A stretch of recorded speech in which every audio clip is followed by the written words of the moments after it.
There's a city at the bottom of the Black Sea. Not a ruin, not scattered stones worn smooth by currents. An actual city. Streets intact. Houses standing. Wooden beams that should have rotted away 7,000 years ago, preserved perfectly in the lightless, oxygen-starved water 300 feet down. The fishing nets are still there, hanging where someone left them one morning, probably thinking they'd come back that afternoon. They never came back. Nobody came back, because in a span of time so short it barely registers in geological records, the entire world of these people was swallowed by the sea. Their fields, their villages, their holy places, thousands of square miles of coastline, all of it drowned under hundreds of feet of salt water that came roaring through the Bosphorus Strait like a tsunami that never stopped.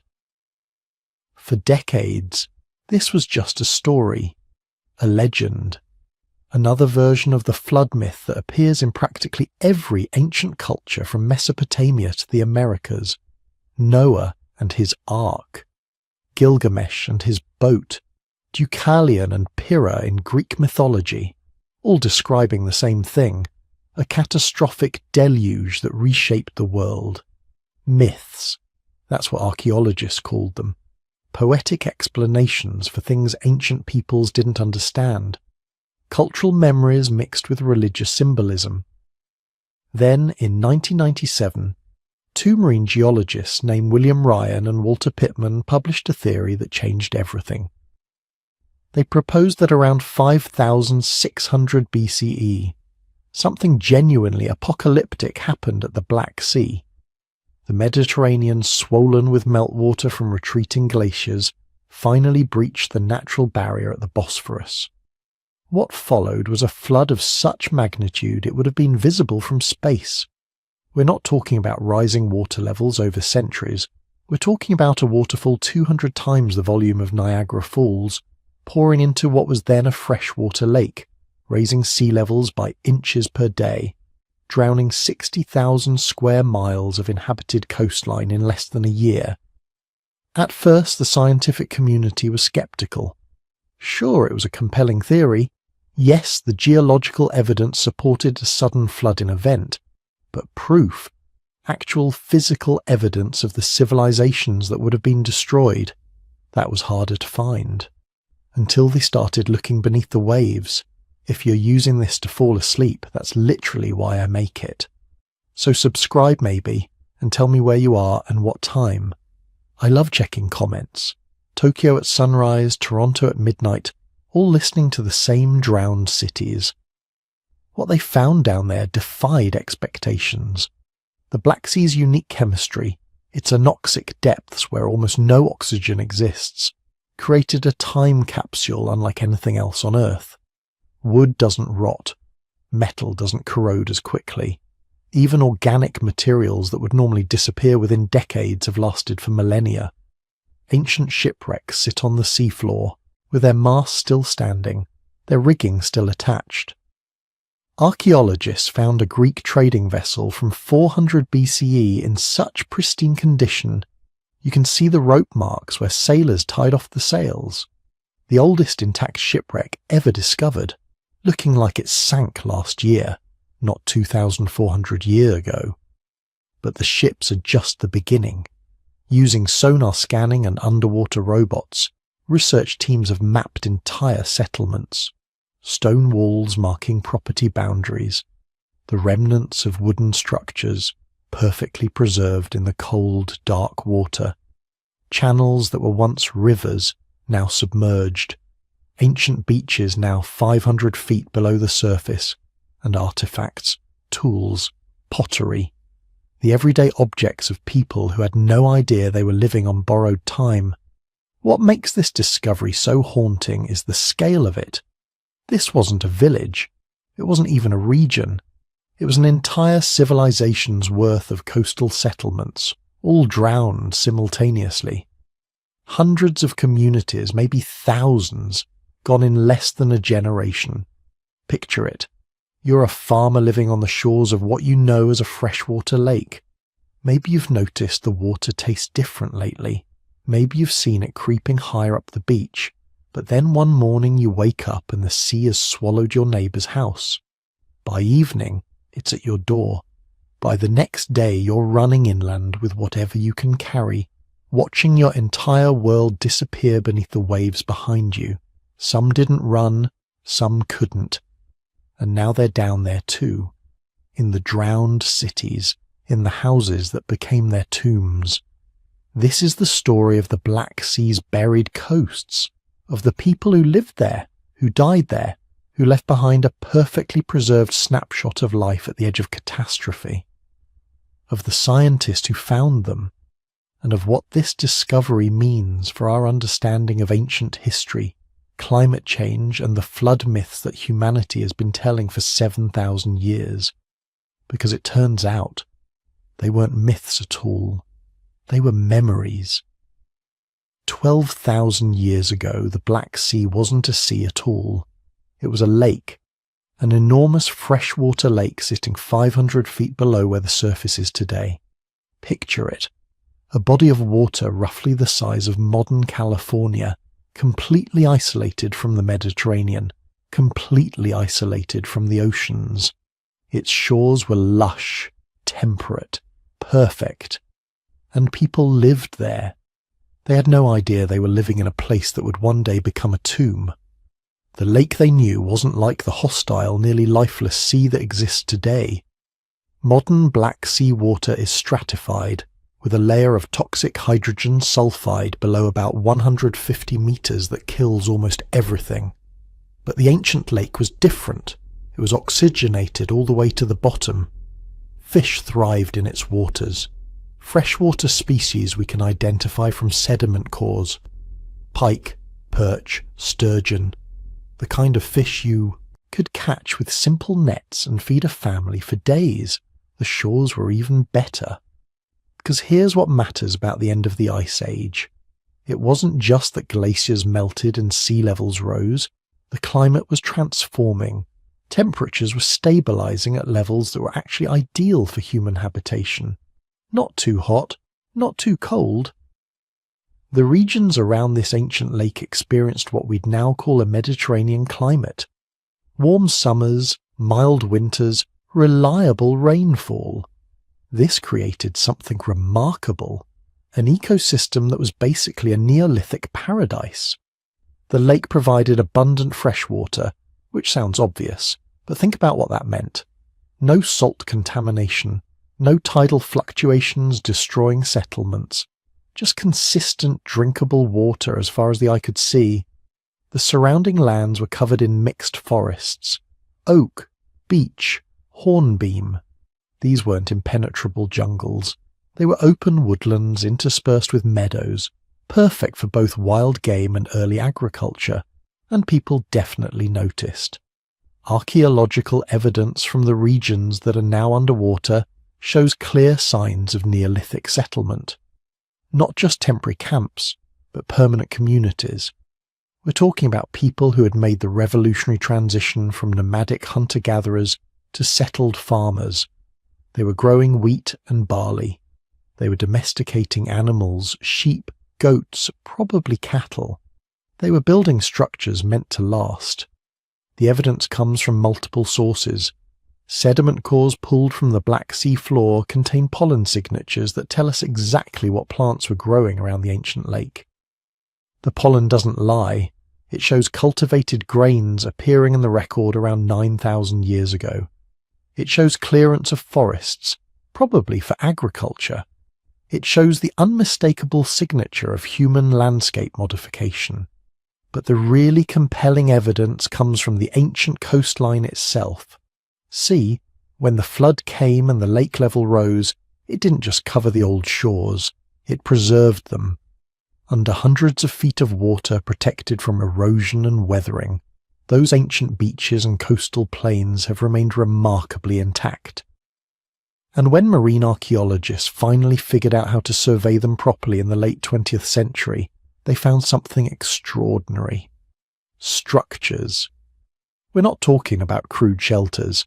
These were sophisticated buildings, stone foundations, post holes indicating wooden superstructures, storage pits for grain, hearths for cooking, all the markers of permanent settlement. Some sites show evidence of multiple occupation phases, meaning people lived there for generations, building, rebuilding, improving their homes over decades or centuries. The settlements weren't random either. They show systematic planning, houses clustered together for mutual protection, shared spaces that might have been communal work areas or gathering places, defensive positioning on high ground overlooking the lake. These people were thinking long-term. They were creating communities, not just surviving day to day, and they were thriving. The combination of lake fishing, agricultural production, and hunting in the surrounding forests created an economic system that could support relatively large populations. We can estimate from settlement patterns that some communities might have numbered in the hundreds. That's huge for the Neolithic period. Most contemporary settlements elsewhere were tiny, maybe 20 or 30 people. But the ancient Black Sea shores had resources to spare. The fishing alone would have been extraordinary. Modern fisheries in freshwater lakes show that well-managed stocks can provide enormous yields. The ancient lake, with no industrial pollution and abundant food sources for fish, would have been incredibly productive. Seasonal fish runs, probably spawning migrations up the rivers that fed the lake, would have provided predictable surges of food that communities could harvest and preserve. They developed the technology to exploit this abundance.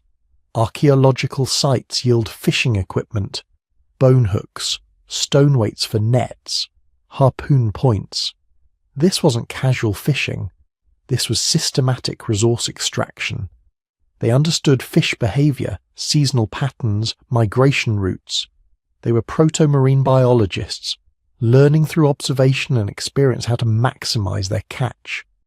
The agricultural component was equally sophisticated. By 8,000 years ago, the communities around the ancient Black Sea had fully domesticated versions of wheat, barley, and probably several legumes. This wasn't just planting wild seeds and hoping for the best. This was selective breeding, choosing the best plants year after year until they created crops that were more productive and easier to harvest than anything found in nature. They had pottery too, ceramic vessels for storage, cooking, serving food. Some fragments recovered from sites show decorative patterns, suggesting these weren't just functional objects but expressions of cultural identity. Different communities developed distinctive styles, ways of decorating their pottery that identified them as belonging to specific groups. This tells us something profound. These people had moved beyond subsistence. They had surplus time and resources to invest in art, in cultural expression, in activities that didn't directly contribute to survival. That's the definition of civilization beginning. When a society produces more than it needs just to stay alive, it can start developing culture, technology, specialized knowledge. The geography of their world was remarkable in another way. The ancient lake was completely enclosed by land. To the south, a narrow land bridge separated it from the Sea of Marmara and ultimately the Mediterranean. This wasn't a massive mountain range. Geological surveys show it was probably only 300 to 400 feet higher than the lake surface, a strip of rocky, hilly terrain maybe 100 miles wide at its narrowest point. On one side, the freshwater lake. On the other side, the Sea of Marmara, connected to the Mediterranean, rising as global sea levels climbed steadily upward as the great ice sheets melted. The people living on the lake shores had no idea this barrier existed in any meaningful way. Why would they? It had been there for thousands of years.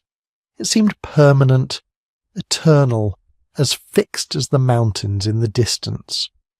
But it wasn't. The Ice Age was ending, and that changed everything. For about 10,000 years after the glaciers began retreating, global sea levels rose steadily. Not quickly enough to notice in a human lifetime, but inexorably. Inches per decade, feet per century. The Mediterranean rose, the Sea of Marmara rose, and the ancient lake just sat there, trapped behind its land barrier, 500 feet below. The people living on those shores had no frame of reference for what was coming. They might have noticed the lake level fluctuating with rainfall patterns. Wetter years would raise it slightly, droughts would lower it. But these were small variations, maybe a few feet at most. Nothing that threatened their communities, nothing that suggested catastrophe. Daily life followed seasonal rhythms. Spring would bring planting season, farmers preparing fields, selecting seeds from the previous year's harvest, carefully planting in patterns that maximized yield. Summer meant tending crops, fishing in the lake, hunting in the forests. Autumn brought harvest, the critical time when all the year's agricultural work paid off. Storage pits filled with grain, animals slaughtered and meat preserved for winter. Winter was the quiet time, a chance to repair tools, make pottery, work on crafts. This was probably when social bonds strengthened. Communities gathering in longhouses, sharing food, telling stories. Maybe this was when they developed the myths and legends that would eventually be passed down through generations, transformed and adapted, becoming the flood narratives we still recognize today. Children grew up learning the skills they'd need to survive. Boys probably learned hunting, fishing, tool making from their fathers and uncles. Girls learned agriculture, pottery, textile production from their mothers and aunts. But this wasn't rigid. In small communities, everyone needed multiple skills. A bad hunting season meant more reliance on fishing and farming. A crop failure meant more intensive hunting. They probably traded with other communities too. Archaeological evidence shows objects that came from hundreds of miles away. Obsidian from Anatolia, amber from the north, seashells from the Mediterranean, brought overland across that land bridge. This means communication networks, relationships between distant groups, possibly elaborate gift exchange systems that maintained peace and allowed resource sharing. Their technology was impressive by Neolithic standards. They had moved far beyond simple chipped stone tools. They were grinding and polishing stone axes, creating tools that could fell trees efficiently. They were making sophisticated ceramic vessels using coil building techniques. They were probably weaving textiles from plant fibers or animal wool.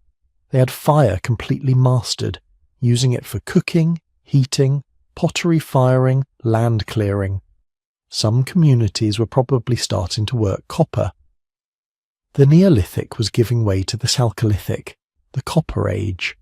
Simple copper objects, ornaments, maybe basic tools, appear in the archaeological record from regions around the ancient Black Sea. This represents another technological leap, understanding that certain rocks, when heated in specific ways, produce metal. That metal can be shaped. That shaped metal has properties different from stone or bone. They were on the verge of something. Another 1,000 years and their descendants might have developed bronze working, writing, the full package of early civilization. The region had everything necessary: agricultural surplus, trade networks, technological sophistication, growing populations, all the ingredients for the rise of complex societies. But they never got the chance, because while they lived their lives planting crops, raising children, building homes meant to last for generations, something was happening far to the south. The Mediterranean was rising, the Sea of Marmara was rising, and the land bridge holding back countless cubic miles of salt water was beginning to fail. Geological studies of the barrier region show it was probably limestone and sedimentary rock, strong enough under normal conditions but vulnerable to erosion. As sea levels rose on the Mediterranean side, water began finding weaknesses. Tiny cracks, underground channels. Every year, a little more water seeped through. Every decade, the erosion accelerated slightly. the people on the lake shores noticed nothing. Maybe water levels in the lake rose slightly during wet periods, but nothing dramatic. Nothing that suggested their entire world was about to be destroyed. They kept farming, kept fishing, kept building their homes and raising their families. They had no idea they were living on borrowed time. No way to know that within a few years, maybe a few decades, the land bridge would fail catastrophically and their paradise would become a drowning basin.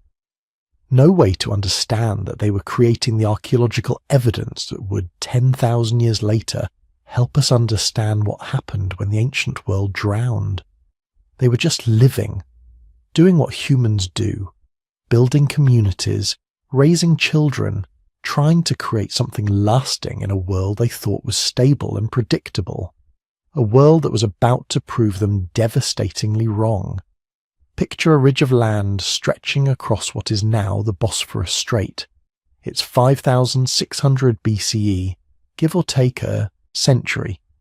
For thousands of years, this natural dam has held back the Mediterranean Sea, protecting a vast freshwater lake to the north.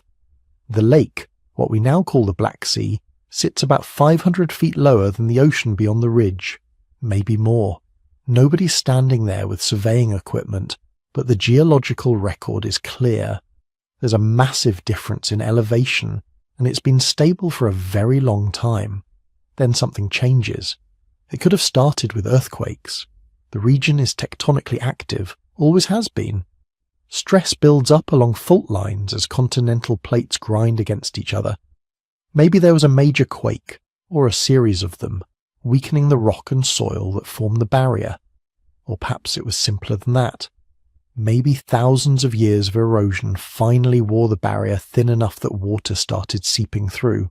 A trickle at first, barely noticeable, then more.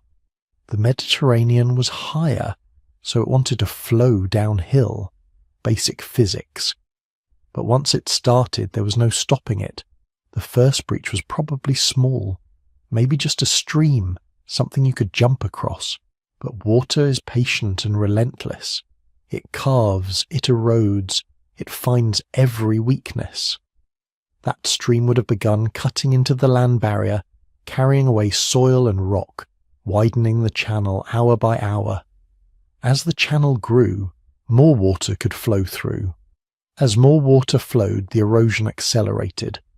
Positive feedback loop, the kind that ends in catastrophe. Within days, maybe hours, that small stream became a torrent, then a cascade, then something that has no comparison in human experience except maybe the worst imaginable nightmare. The geological evidence suggests the water was flowing through at a rate equivalent to 200 Niagara Falls. Let that sink in for a moment. Not one Niagara Falls, 200, all pouring through a channel that was being carved wider and deeper with every passing hour. The noise alone would have been apocalyptic, a constant thunder that you could hear for hundreds of miles. The ground would have shaken. The air would have been filled with mist and spray, creating permanent rainbows over the catastrophe. And this wasn't over in a day or a week. This went on for months, maybe years. Some estimates suggest the Mediterranean poured into the Black Sea basin for 2 years straight before the water levels finally equalized. Now think about what's happening to the freshwater lake during this time. It's rising, fast. The most conservative estimates suggest the water level was going up about 6 inches per day. That might not sound like much, 6 inches.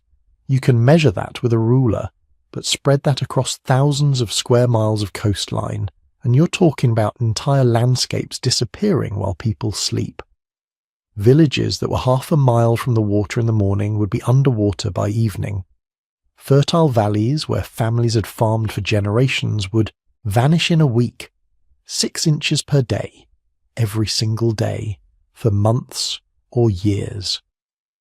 There was no high ground to retreat to, not really. The northern shore of the Black Sea is basically a plain that extends for hundreds of miles inland. When the water started rising, there was nowhere to go except away. Just keep moving, keep fleeing, always staying ahead of the advancing sea. And it wasn't just the water itself. As the sea level rose, it would have pushed up through river valleys and deltas, working its way inland along every watercourse. Communities that thought they were safe because they weren't directly on the coast would have found salt water flowing up their rivers, poisoning their drinking water, killing their crops. The flooding would have been coming from multiple directions at once. The archaeological evidence tells us this happened incredibly fast in geological terms. Core samples taken from the Black Sea floor show a distinctive transition layer. Below it, freshwater sediments filled with pollen from lakeside plants and shells from freshwater mollusks. Above it, saltwater sediments with marine organisms, and the transition between these two layers is sharp, not gradual, not a slow mixing over centuries. Sharp, like someone flipped a switch. This is the signature of catastrophic change. Researchers have mapped ancient river valleys on the Black Sea floor, channels that were carved when the basin was a lake, and the rivers flowed into it at a much lower elevation. These valleys end abruptly at what was once the coastline, then continue as underwater canyons cutting across the continental shelf. The preservation is remarkable. After 7,600 years underwater, you can still see the topography of the drowned landscape. The contours of hills, the courses of streams, the places where the land gently sloped down to the ancient lakeshore. And everywhere across this submerged landscape there are signs of human habitation. Stone tools, pottery fragments, the remains of structures, all of it buried under hundreds of feet of water and covered by thousands of years of marine sediment. But it's down there, frozen in time, waiting. Now, there's debate among scientists about exactly how fast this catastrophe unfolded. Some researchers argue the flooding was even more rapid than the 6-inch per day estimate. They point to the sheer volume of water involved and the evidence of massive erosion at the Bosphorus. They suggest the sea level might have risen several feet per day during the peak of the flooding. Others think it was more gradual, taking decades or even centuries for the Black Sea to fill completely. But here's the thing. Even if it took centuries, that's still catastrophically fast for the people living through it. A human lifetime is maybe 70 years if you're lucky, probably less in the Neolithic. If the sea level rose 500 feet over 2 centuries, that means it went up 2.5 feet every year. That's still villages disappearing, coastlines retreating miles inland, entire regions becoming uninhabitable within a single generation. The younger generation would have grown up hearing their grandparents talk about lands that were now beneath the waves. They would have seen coastal settlements abandoned one after another as the water kept rising. They would have lived their entire lives in a world that was actively drowning, where the one constant was that the sea always won and you always had to keep moving inland. The biological evidence backs up the catastrophic scenario. When researchers analyse core samples from the Black Sea floor, they can see the mass die-off of freshwater species happening in that same narrow transition layer. Freshwater mollusks, algae, plants, they all disappear suddenly. And just as suddenly they're replaced by saltwater species, but not local species that gradually adapted. These are Mediterranean organisms, invaders that came pouring in with the flood, colonizing a new sea that had been carved out of an ancient lake. The chemical signature is just as dramatic. Freshwater and saltwater have different ratios of oxygen isotopes. When you analyse the shells of organisms that lived through the transition, you can see the change happening in their own bodies. Freshwater organisms show freshwater isotope signatures. Then suddenly those signatures shift towards saltwater values, then the organisms die. They didn't have time to adapt. The change was too fast, too extreme, but the most haunting evidence comes from the Black Sea's deep waters. Below about 150 metres, the Black Sea is anoxic. No oxygen, no life, nothing but hydrogen sulfide and darkness. This condition was created by the flood. When all that salt water poured in, it was denser than the fresh water already in the basin. It sank to the bottom and stayed there, creating a permanent stratification. The deep fresh water, now trapped beneath a layer of salt water, couldn't mix with the surface anymore. It couldn't be replenished with oxygen. Over time, it became a dead zone, a toxic layer that has persisted for 7,600 years. And this anoxic layer has preserved everything that sank into it. Shipwrecks that would have rotted away centuries ago in normal seawater are still intact down there, their wood preserved, their ropes still coiled, their cargoes still in place. When archaeologists finally developed the technology to explore these depths, they found vessels from ancient Greece, from Rome, from Byzantine times, all sitting on the bottom in near-perfect condition. Museums of maritime history preserved by the catastrophe that created them. But the ships came later. We'll get to those. Right now we're still at the moment of the flood, still watching that wall of water carve through the Bosphorus and pour into the basin beyond.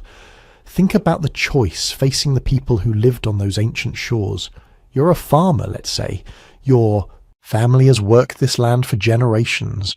Your great-great-grandparents are buried in the hills overlooking your fields. You know every stone, every tree, every bend in the river. This is your world, the only world you've ever known. Then one day, someone comes running from the south. They're talking about something impossible. The water, they say, the lake, it's rising. Villages are flooding. People are fleeing north. You don't believe it at first. The lake has always been there, stable, reliable. But then you go look for yourself, and you see the water is indeed higher than it was last month, higher than it was last year. The beach where you used to gather shellfish is gone. The reed beds where you set fish traps are submerged. Maybe you decide to move your family to higher ground. Just temporarily, you tell yourself, just until things settle down. You pack up what you can carry, drive your livestock inland, and settle on a ridge that's safely above the current water level. You can still see your old home from here. You tell yourself you'll go back once the water recedes, but it doesn't recede. It keeps rising. A month later, your old home is underwater. The fields where you grew wheat are now part of the lake. You can still see your roof beams poking above the surface, but the water is rising over them even as you watch. You move further inland, then further still. Then you realize this isn't going to stop. The water is going to keep coming, and everything you knew is going to end up on the bottom of this ever-expanding sea. So you grab what you can carry and you walk away. You walk north, away from the rising water. Maybe you walk west or east, following the retreating coastline. But you walk, and you keep walking, because the alternative is to stay and drown. Thousands of people made this choice, maybe tens of thousands. We don't know the population density of the Black Sea coast in 5600 BCE, but it was probably substantial. The region had rich soils, abundant fresh water, and plenty of fish and game. It would have been prime real estate for Neolithic farmers and fishers.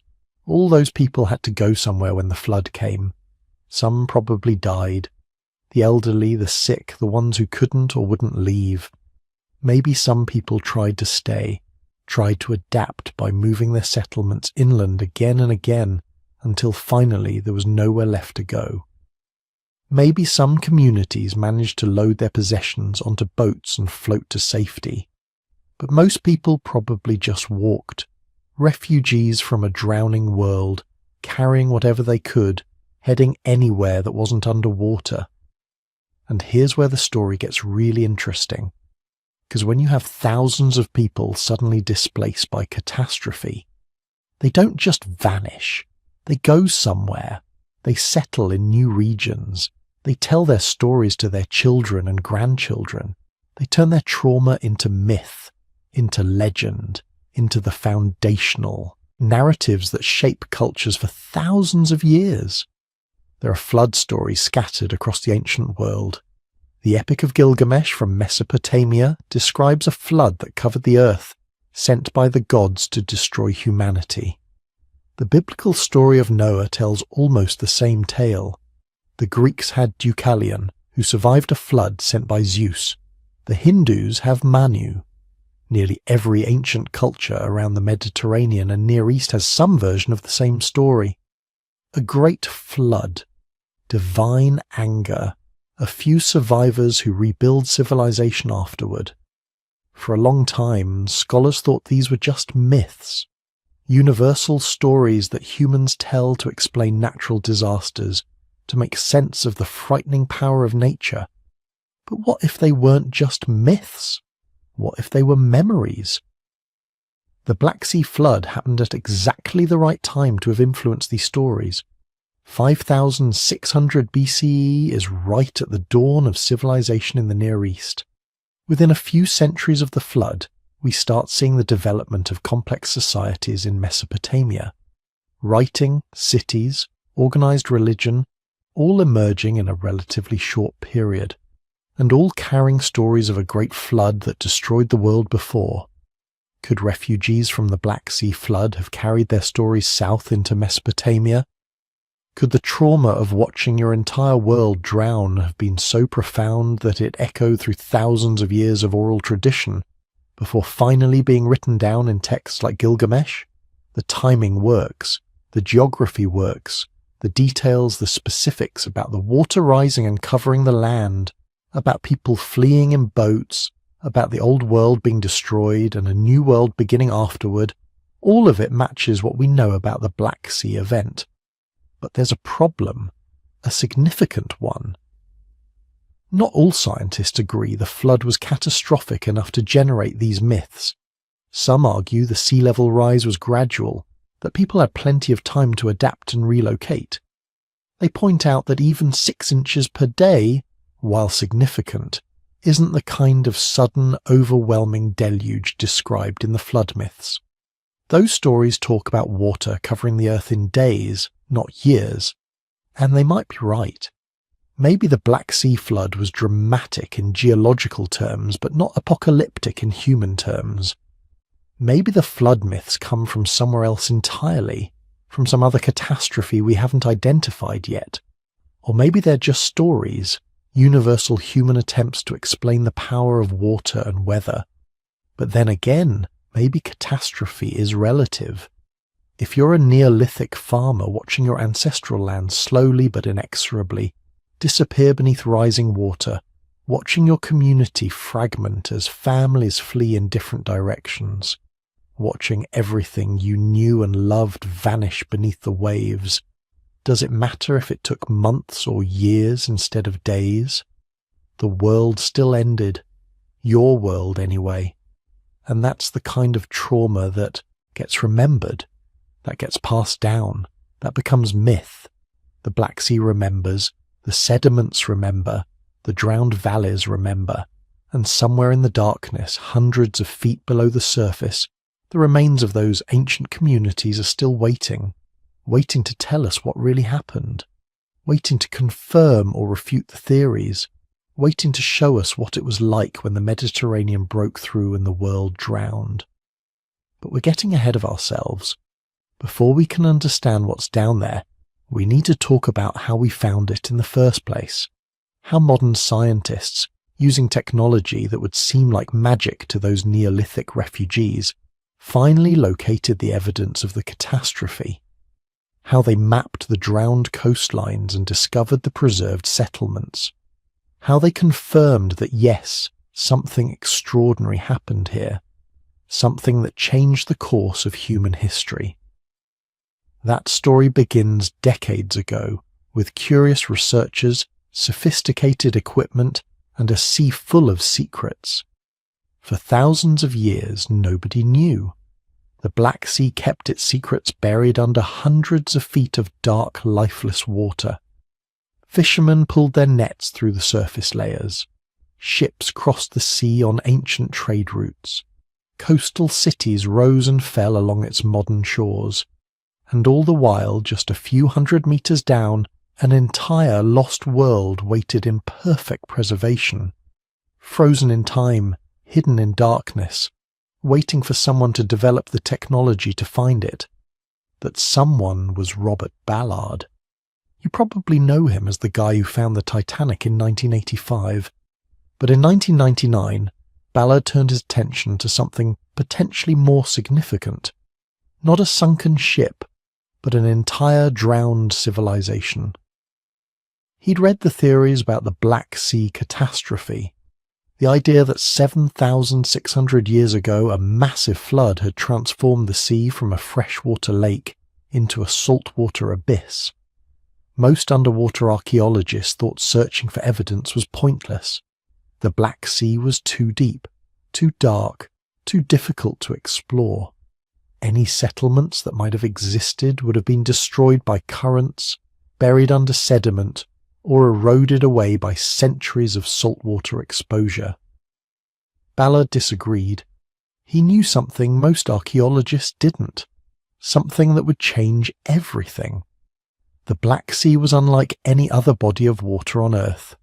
Below about 150 meters depth, there is no oxygen. None. Zero. The water is completely anoxic, saturated with hydrogen sulfide from bacterial decomposition. Nothing can live down there. No fish, no crabs, no boring mollusks that eat through wooden ships. Most importantly, no bacteria capable of decomposing organic materials. This meant anything that sank below that 150-meter threshold would be preserved.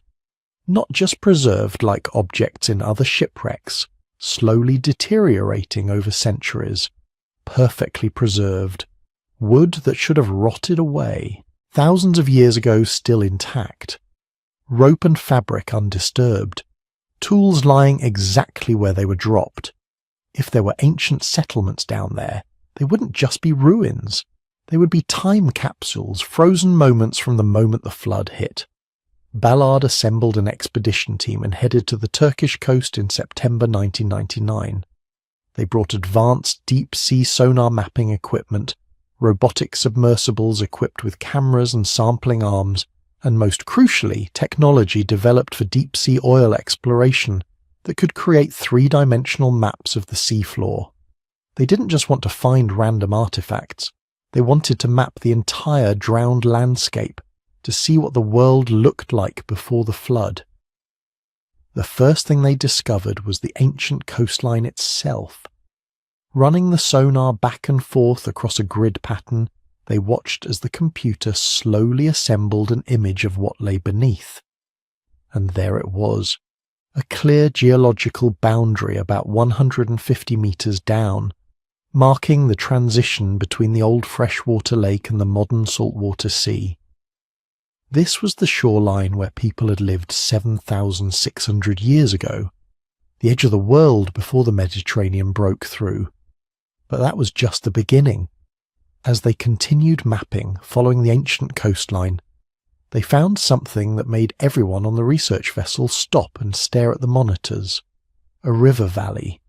Not just any river valley, but an enormous ancient river system that had once drained into the freshwater lake. You could see everything. The main channel winding across what was now the seafloor, tributary streams branching off, even the natural terraces where sediment had built up over thousands of years before the flood. This is where people would have lived. River valleys meant fresh water, fertile soil, fish, transportation routes. Every major early civilization emerged along rivers for exactly these reasons. If there were settlements, they would be here, clustered along these ancient waterways that now lay hundreds of feet underwater in total darkness. Ballard's team deployed their submersibles. Imagine piloting a remote-controlled vehicle through absolute blackness, your only view coming from lights mounted on the sub, illuminating just a few meters of seafloor at a time. They followed the ancient river channel, cameras recording every detail.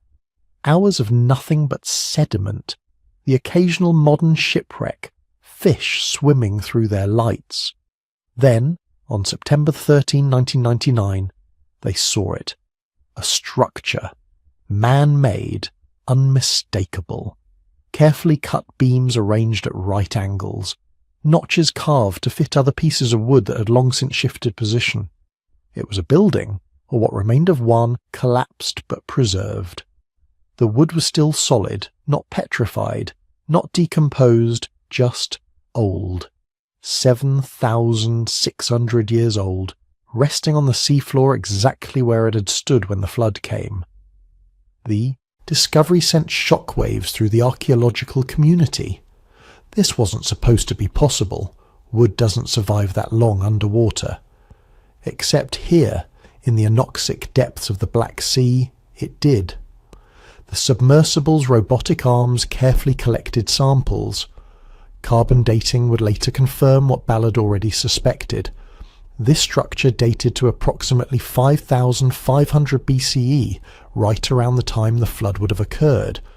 But one structure could be a fluke, an outlier. They needed more evidence. Over the following weeks, Ballard's team discovered multiple sites along the ancient coastline, worked stone that clearly showed human tool marks, ceramic fragments that had once been pottery, storage vessels, cooking implements. Most remarkably, they found these artifacts in context, meaning they were still in meaningful arrangements, not scattered randomly by currents, but lying where they had been used, where people had dropped them when they fled the rising waters. At one site, the submersible found what appeared to be a stone tool manufacturing area. Flint cores and stone flakes arranged in a pattern that suggested systematic tool production. Someone had been sitting here, methodically creating stone implements, probably for trade or daily use. Then the water came, and they abandoned everything. The site had remained undisturbed for 76 centuries. The technology that made these discoveries possible represents a revolution in underwater archaeology. Traditional diving is impossible at these depths. Humans can't survive the pressure, the darkness, the toxic hydrogen sulfide. Even modern submarines struggle with the conditions. Everything has to be done with remotely operated vehicles, ROVs, guided by technicians watching video feeds from the surface. The ROVs used in Black Sea exploration are marvels of engineering. They're equipped with high-definition cameras that can see in near-total darkness, sonar systems that map the seafloor in 3 dimensions, and robotic arms precise enough to collect tiny artifacts without disturbing the surrounding context. They can stay down for days at a time, powered and controlled through cables connecting them to the surface ship. But even with this technology, the work is incredibly challenging. You're working blind, essentially. The ROV pilots are looking at screens, trying to interpret what they're seeing through murky water in artificial light. Distance and size are difficult to judge. Objects that look small might be huge, or vice versa. And you're doing all this while the research vessel fights currents and waves on the surface, causing the ROV to drift and sway unpredictably. The pressure at these depths is crushing, literally. At 150 meters, the pressure is about 16 times atmospheric pressure at sea level. Equipment failures are common. Lights burn out, cameras flood, robotic arms jam. Every dive is expensive, time-consuming and risky. You might spend days preparing for a single ROV deployment, then have a critical system fail minutes after reaching the seafloor. But the potential rewards make it worthwhile. Since Ballard's initial discoveries, other expeditions have continued the work. In 2003, a team from the University of Pennsylvania conducted extensive sonar mapping, creating detailed 3-dimensional models of the drowned landscape. They identified dozens of potential archaeological sites, places where geological features and sonar readings suggested human settlement. In 2007, researchers from Bulgaria and the United States discovered what appeared to be the remains of a dock or pier, wooden pilings driven into the ancient lake bed. This suggested the pre-flood inhabitants weren't just fishermen with simple canoes. They had developed maritime infrastructure, permanent installations for boat building and maintenance.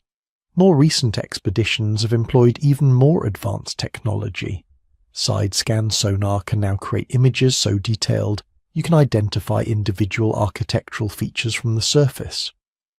Multi-beam sonar arrays map entire square kilometers of seafloor in a single pass, and new generations of ROVs can collect samples, take measurements, and create photogrammetric reconstructions of sites, all without human divers ever entering the water. The most exciting developments involve artificial intelligence and machine learning. Researchers are training computer systems to analyze sonar data and automatically identify potential archaeological features. The Black Sea floor is enormous, covering over 436,000 square kilometers. Searching it all manually would take centuries, but AI can scan the data in days, flagging anomalies and structures that deserve closer investigation. Every expedition brings new discoveries. In 2016, researchers found what appeared to be a complete preserved fishing net. The fibre still intact after 7,600 years. In 2018, they discovered ceramic vessels that still contained residues, opening up possibilities for analysing ancient diet and agriculture. In 2021, they located what might be the remains of a larger settlement, multiple structures clustered together along an ancient streambed. Each discovery adds another piece to the puzzle. We're not just finding random artifacts anymore. We're mapping an entire lost landscape, reconstructing what life was like before the flood. The ancient river valleys, the settlements along their banks, the boats and docks and tools and homes of a people who had no idea they were living on borrowed time. The Black Sea's unique conditions mean we're finding things that would never survive anywhere else. Wooden artifacts that would have rotted away in other seas are here in near-perfect condition. Organic materials that normally decompose within decades have lasted millennia. We're seeing details of ancient life that archaeologists excavating land sites could only dream of, but we've only scratched the surface. Most of the ancient coastline remains unexplored. Hundreds, maybe thousands of sites are still waiting to be discovered. With each passing year, technology improves, making it cheaper and easier to explore these extreme depths. What once required a major expedition with a dedicated research vessel can now be done with smaller teams and portable equipment. The question is no longer whether there's a lost world down there. We know there is. The question is how much survived, how well preserved it is, and what it can teach us about the people who lived through one of the most catastrophic events in human history. The answer is slowly emerging from the darkness. One sonar scan, one ROV dive, one preserved artifact at a time. Picture this. You're in a submersible, descending through the cold darkness of the Black Sea. The sunlight fades quickly, turning from blue to indigo to black. Your lights cut through water that's been undisturbed for thousands of years. The descent continues, 50 meters, 100 meters, 150 meters, and then, suddenly, impossibly, walls appear in your viewport. Not natural rock formations. Walls, built by human hands, standing exactly where they were placed 7,600 years ago, when the Mediterranean came crashing through the Bosphorus and drowned an entire civilization in a matter of months. This isn't science fiction. This is what archaeologists have actually found beneath the Black Sea, and what they're discovering is rewriting everything we thought we knew about Neolithic societies, underwater preservation, and the lost world that existed before the flood. The first confirmed settlements were discovered off the coast of Bulgaria, near the town of Sozopol. Not just scattered artifacts or isolated structures, but actual settlement complexes. Foundations laid out in organized patterns, stone walls still standing at angles that match architectural traditions from surrounding land sites, post holes where wooden supports once held up roofs and walls, and most remarkably, all of it preserved in conditions that are completely unique in the world of underwater archaeology. The Bulgarian sites sit at depths between 80 and 120 meters. That might not sound dramatic compared to deep ocean trenches, but it places them in what Black Sea researchers call the death zone. Below about 150 meters, the Black Sea contains no oxygen. None. The deepest parts of this sea are filled with hydrogen sulfide, a toxic gas that kills everything except specialized bacteria. But between 100 and 200 meters, you hit this strange transition layer where oxygen disappears, but the water isn't quite toxic enough to dissolve everything immediately. It's in this narrow band that the drowned settlements have survived, frozen in time like biological time capsules. What makes these sites so extraordinary isn't just that they exist, it's what's still there. On land, archaeological sites from 7,600 years ago typically preserve only the most durable materials. Stone foundations, ceramic fragments, maybe some charred wood if conditions are right. Organic materials, fabric, rope, leather, wood, they decay within decades or centuries at most. But in the anoxic waters of the Black Sea, the normal rules of decomposition don't apply. Without oxygen, the bacteria and organisms that break down organic matter can't survive. So things just sit there, unchanged, waiting. The first time researchers brought up samples from these sites, they couldn't believe what they were seeing. Wooden beams with tool marks still visible, rope made from twisted plant fibers that were still flexible after 7,600 years underwater, leather fragments that still showed stitching patterns, baskets woven from reeds that maintained their original shape. It was like opening a tomb that had been sealed the day the flood arrived, because in a very real sense that's exactly what it was. The most extensively studied site lies off the Bulgarian coast near Cape Shabla. Surveys using side-scan sonar and remotely operated vehicles have mapped an area covering roughly 3 square kilometers. The settlement wasn't built all at once. The architectural evidence shows at least 3 distinct construction phases, suggesting the community lived here for multiple generations before the flood arrived. The earlier structures are simple, rectangular foundations measuring roughly 4 by 6 meters, the size of a modest single-room dwelling. Post holes at regular intervals indicate they used vertical wooden posts to support walls and roofs, probably filling the spaces between posts with wattle and daub, woven branches covered with mud and clay. But the later structures are different, larger, more complex. Some foundations show multiple rooms with internal divisions. Others have what appear to be communal spaces, open areas surrounded by structures on 3 sides. This isn't random building. This is settlement planning, evidence of a community making decisions about how to organize shared space. The walls themselves tell stories. They're made from local stone, probably gathered from the coastline that once existed just meters from these structures. But the stones aren't just piled haphazardly. They're selected for size and shape, then fitted together with remarkable precision. Some walls still stand 3 or 4 courses high. Whoever built these settlements understood weight distribution and structural stability. They weren't primitive. They were skilled builders creating permanent homes. The artifacts recovered from these sites are rewriting our understanding of Neolithic Black Sea cultures. Pottery fragments show sophisticated firing techniques and decorative patterns that match styles found at land sites in Bulgaria and Romania. But some vessels are unique, designs that don't appear anywhere else, suggesting these coastal communities were developing their own cultural identity. Stone tools recovered from the underwater sites include specialized implements for working wood, processing fish, and crafting leather. The tool assemblages are diverse, indicating these weren't single-purpose settlements. People were engaging in multiple activities, the full range of daily life, cooking, crafting, maintaining tools, processing food. But it's the organic artifacts that are truly revolutionary.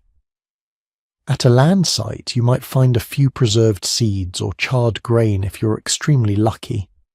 At these Black Sea sites, researchers have recovered complete samples of food storage materials, nuts still in their shells, seeds showing bite marks from rodents, fish bones with cut marks from stone knives, evidence of specific butchering techniques.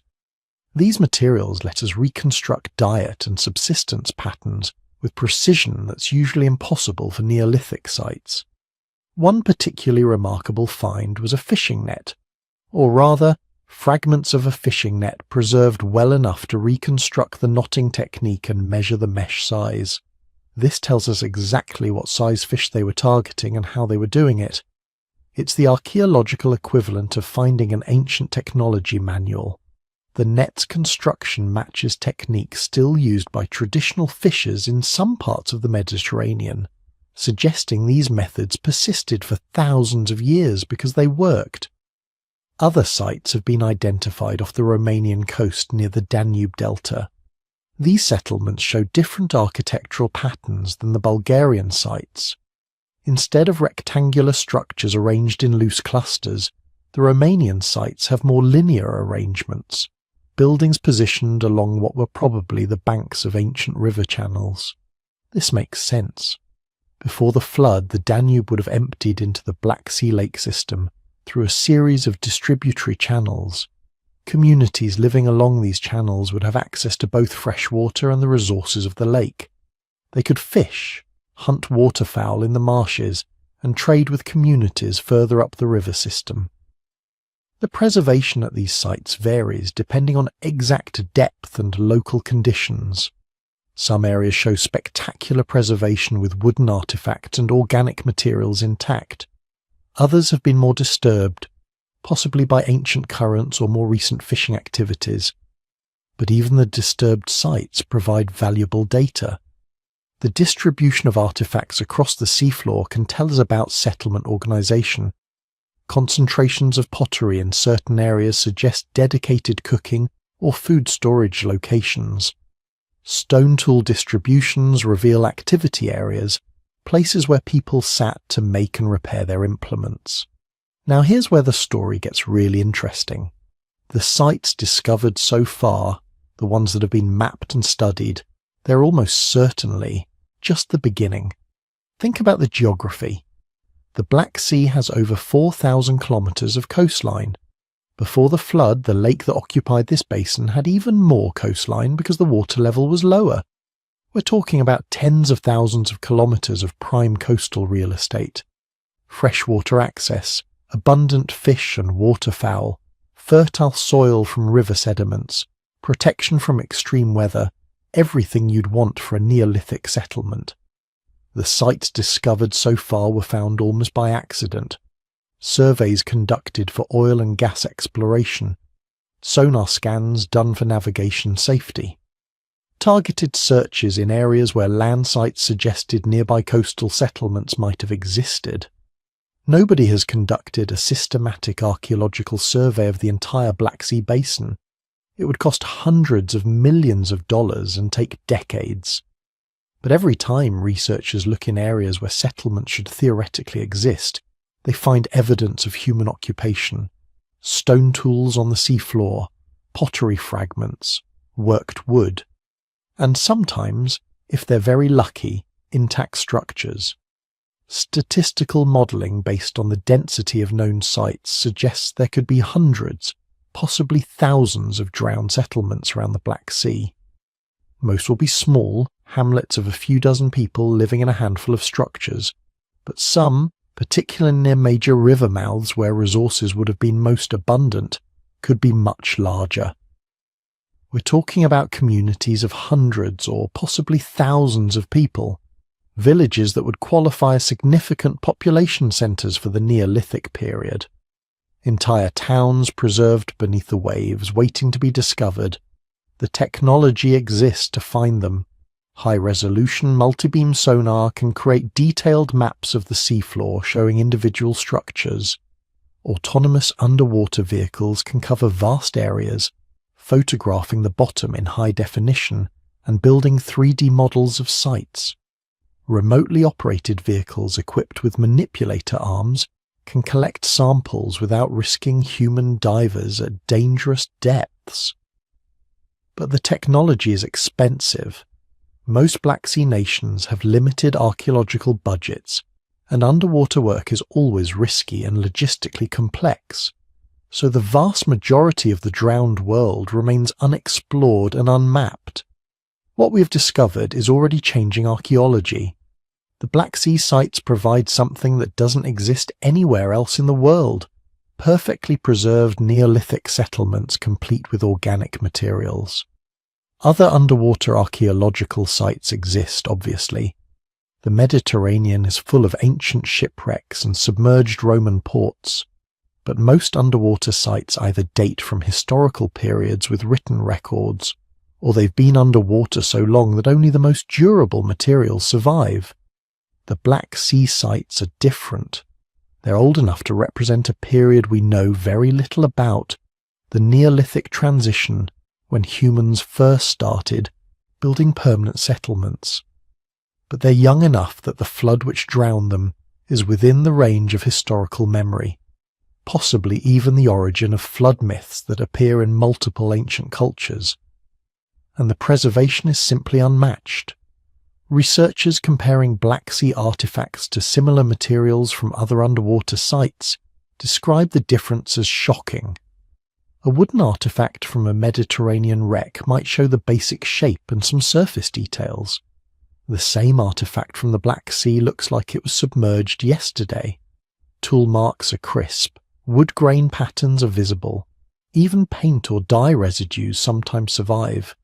It's preservation quality that approaches what you'd find in permanently frozen archaeological sites in the Arctic, except these sites are accessible year-round and don't require specialized cold weather equipment.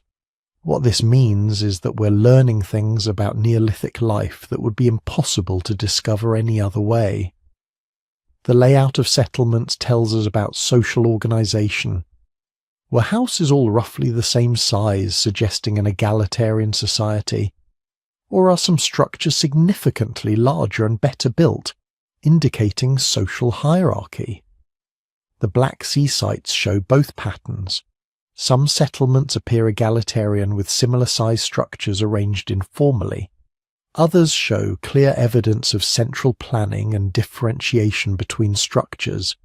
This suggests we're looking at a complex, regionally diverse culture, not a single homogeneous Neolithic society.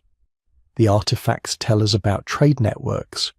Obsidian blades found at coastal sites came from sources in Anatolia, hundreds of kilometers away. Certain pottery styles show influences from multiple regional traditions. These weren't isolated communities. They were part of extensive trade and communication networks linking populations across the entire Black Sea basin. When the flood came, it didn't just destroy individual settlements. It severed trade routes, disrupted kinship networks, and fractured what had been an integrated regional culture. The survivors scattered, carrying with them memories of the world that drowned, memories that would eventually transform into the flood myths we still tell today. But for now, most of that drowned world remains hidden.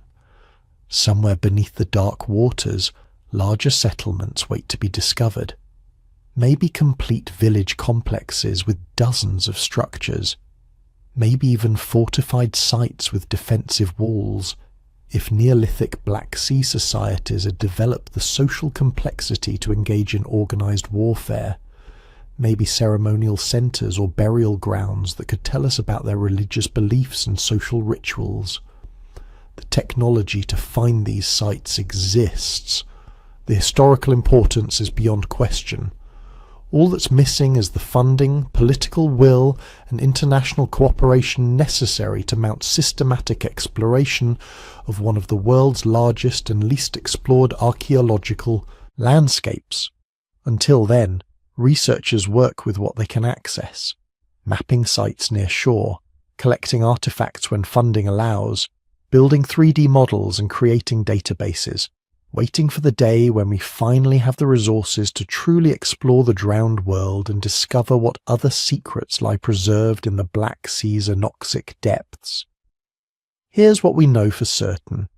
When the Mediterranean came crashing through the Bosphorus around 5600 BCE, it didn't flood an empty wilderness.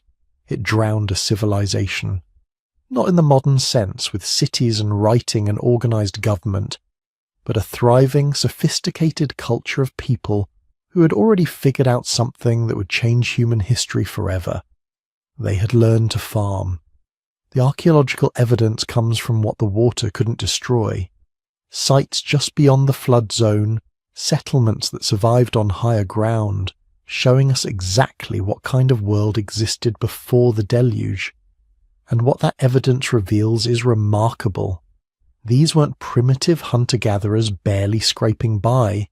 These were agriculturalists, animal herders, pottery makers, people who had made the transition that archaeologists call the Neolithic Revolution, the shift from hunting and gathering to producing food, from following wild animals to keeping domestic ones, from temporary camps to permanent villages, but they weren't doing it the way you might expect. See, when we think about the birth of agriculture, we usually think about Mesopotamia, the Fertile Crescent, those famous sites in modern Iraq and Syria, where farming first emerged around 10,000 BCE. And that's accurate, that's where it started. But by the time the Black Sea flooded, farming had been spreading for 4,000 years, moving north and west, adapting to new climates and new environments. The people living around that freshwater lake were part of this agricultural revolution's second wave. They had taken technologies developed in the Near East and modified them for the cooler, wetter conditions of the Black Sea basin. The evidence shows up in multiple ways. First, there's the pottery, settlements around the perimeter of the ancient lake, sites that are now dozens of miles inland from the modern coast, have yielded thousands of pottery fragments. Not crude experimental ceramics, but sophisticated vessels with standardized forms and decorative patterns. Storage jars for grain, cooking pots designed for specific purposes, serving dishes that suggest formal meals and social gatherings. This is the signature of settled life. You don't make heavy pottery if you're constantly moving. You make it when you have a permanent home and need to store the surplus from your fields. Then there's the animal bones. Archaeological excavations show a dramatic shift in the species present at these sites. Wild game becomes less common. Domestic animals, cattle, sheep, goats, pigs, start dominating the assemblages, and not just any animals. The bones show the telltale signs of selective breeding, animals that had been managed by humans for generations. Smaller, more docile, with different proportions than their wild ancestors. These people weren't just hunting whatever they could find. They were maintaining herds, protecting them from predators, probably moving them between pastures seasonally. They had become pastoralists. Most importantly, there are the plant remains. Carbonized seeds recovered from hearths and storage pits tell the real story. Cultivated wheat and barley varieties that don't exist in the wild. Lentils and peas that had been selected for larger size and easier harvesting. Flax for making linen. These weren't wild plants that people had gathered. These were crops, domesticated species that required planting, tending and harvesting. Agriculture, genuine food production, had arrived at the Black Sea. But here's where it gets really interesting. These people weren't just copying what farmers in Mesopotamia were doing. They were innovating, adapting, creating their own agricultural systems suited to their specific environment. The Black Sea basin before the flood was cooler and wetter than the Near East. Different soils, different rainfall patterns, different growing seasons. The crops and techniques that worked in Syria or Turkey had to be modified, and the archaeological evidence shows they were remarkably successful at it. Sites around the ancient lake show evidence of sophisticated water management, irrigation channels, drainage ditches, probably systems for capturing and storing rainfall, They had figured out how to make agriculture work in an environment that wasn't naturally suited to the crops they were growing. This takes experimentation, innovation, generational accumulation of knowledge. You don't just move to a new region and start farming. You have to learn, adapt, probably fail multiple times before you succeed. So who exactly were these people? Where did they come from originally? And here we enter much more speculative territory. Because unlike their tools and pottery and animal bones, the people themselves didn't leave direct evidence. No written records, obviously. No monumental architecture that could definitively link them to known cultures. Just the material traces of their daily lives and some tantalizing clues from linguistics and genetics. The linguistic evidence is particularly intriguing. Some researchers have suggested that the Black Sea region, before the flood, might have been a homeland for the early Indo-European languages. Now this is controversial. The Indo-European question, where these languages came from and how they spread, is one of the most hotly debated topics in archaeology and historical linguistics. But the Black Sea hypothesis has some compelling elements. Indo-European languages eventually came to dominate Europe, Iran, and much of South Asia. They include Greek, Latin, Sanskrit, Persian, and most modern European languages. Something caused these related languages to spread across an enormous area, carrying similar words for basic agricultural concepts, animals, and social structures. The question is what? Some researchers think it was a migration from the steppes north of the Black Sea around 4000 BCE, pastoralists moving out with horses and wheeled vehicles, but others wonder if there was an earlier dispersal, maybe triggered by some catastrophic event that forced people to leave their homeland and spread their language and culture to new territories, like, say, a massive flood that drowned their entire world. If the pre-flood Black Sea basin was indeed an Indo-European homeland, then the survivors fleeing the rising waters would have carried their language with them, some going north into the steppes, some west toward the Balkans and eventually Europe, some east toward Anatolia and Iran, each group adapting their ancestral language to new environments and new neighbours, gradually differentiating until they became the diverse Indo-European family we know today. It's a compelling scenario, but it's also speculative. Other researchers place the Indo-European homeland elsewhere or argue for different mechanisms of dispersal. The truth is, we don't know for certain who these people were or what language they spoke, but we do know they existed, and we know their world was destroyed. The genetic evidence adds another layer of complexity. Ancient DNA recovered from burials around the Black Sea region shows a population with mixed ancestry, connections both to early Near Eastern farmers and to indigenous hunter-gatherer populations from Eastern Europe. This matches what we'd expect. As agriculture spread north from its origins in Mesopotamia, farmers intermarried with local populations, creating new genetic and cultural combinations. The people around the Black Sea weren't a pure population transplanted from elsewhere. They were a blend, a synthesis of different ancestral groups who had come together in this fertile basin and created something new. But then their world ended, and those survivors, the ones who escaped the rising waters, they had to go somewhere. They had to rebuild. And this is where the flood might have changed history in ways we're only beginning to understand. Imagine you're one of those survivors. You've spent your entire life in a valley that offered everything: fertile soil, abundant water, good grazing for your animals, rivers full of fish. Then over the course of weeks or months it all disappears under salt water. Your fields are drowned. Your village is under water. Your ancestors' graves are lost beneath the waves. Everything you knew is gone. You flee, taking what you can carry. Your surviving livestock, some seed grain, your tools, your family. You walk for days or weeks until you find new territory. But you're not alone. Thousands of others are fleeing too, all moving away from the expanding lake, all looking for new land. The surrounding regions, which had their own established populations, suddenly have to absorb a massive influx of refugees. Some are welcomed, intermarrying with local groups and sharing their agricultural knowledge. Others have to fight for territory. Some probably perished, unable to adapt or find suitable land.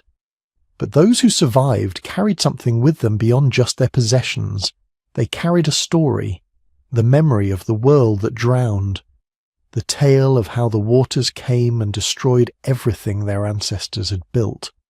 And this story, this cultural trauma, might have spread far beyond the Black Sea region, because a flood narrative shows up in dozens of ancient cultures across Europe and the Near East.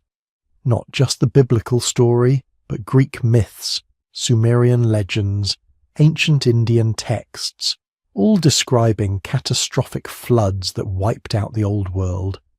Could these diverse flood stories all stem from a single actual event? Could refugees from the Black Sea have carried their flood tale to surrounding regions, where it was adopted, adapted, and eventually became part of the foundational myths of multiple civilizations? It's possible. Trauma shapes culture in profound ways.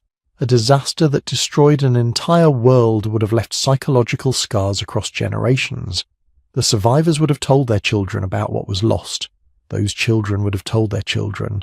The story would have spread, evolved, taken on mythological dimensions, but retained the core memory of catastrophic inundation.